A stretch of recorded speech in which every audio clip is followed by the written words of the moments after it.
Naghanap po kami ng magpiprint ng ganitong planner.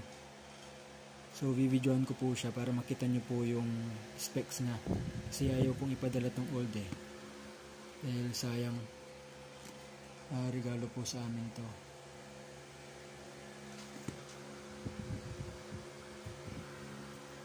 Ano po siya.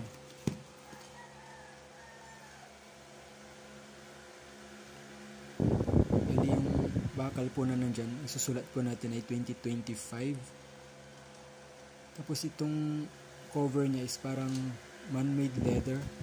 Medyo pino lang po siya. Ganda eh, hindi po siya masyadong magaspang.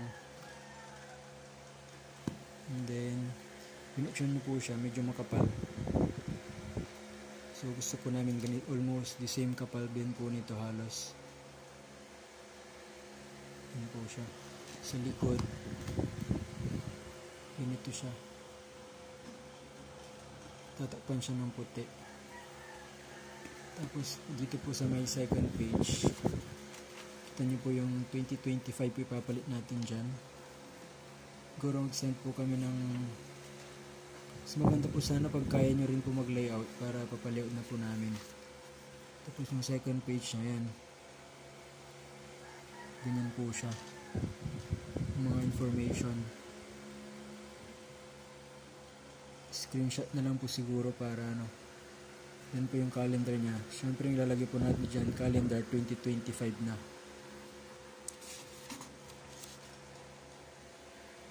Yan po siya. Dito sa next page naman na mga holidays. Siguro dito mas maganda kung Philippine holiday lang po ilalagay natin. Mga holiday lang po sa Pilipinas. This coming 2025. Then siguro itong mga international abbreviation, mga ganyan, huwag na po yan, huwag na po natin isama. Then sunod na po ay dito na agad, puro ganito na po yung magiging laman niya. Name and address, puro name and address na po yan. Ilagay ko po ang puro name and address na diretso. 2 page lang pala ng name and address. 2 page ng name and address. Tapos the rest, yung mga month. Example ito, January 2025. Siguro 30 pages ng January 2025. And then next natin, January 2025, kung ilan yung ano niya, days niya. Kunwari 31 days. 31 days yung nalagay po natin. Sa February, kung 28 days yung February, halimbawa po, 28 days din yung ilalagay natin sa February.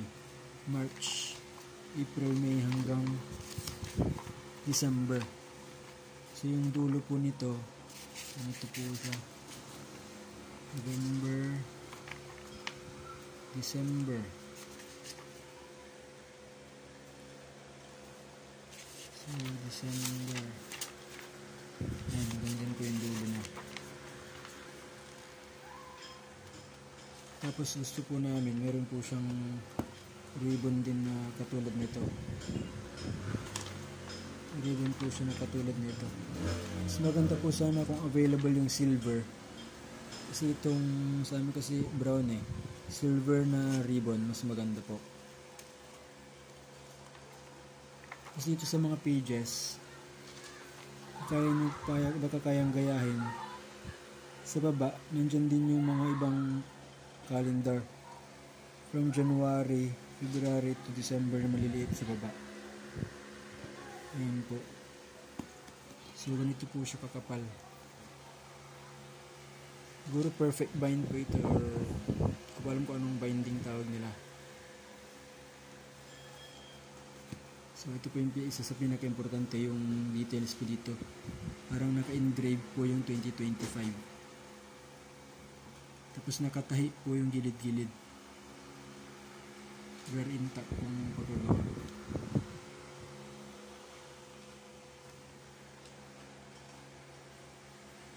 Ayan po siya. Tapos bukod po dyan, yung napapansin po dito parang ayun siya, makikita nyo po yung pagkaka-divide ng bawat month. Kung possible na ganyan, para pag binuklat siya, maghanap ka, madaling hanapin. Kung hanapin mo kasi parang may marking na siya.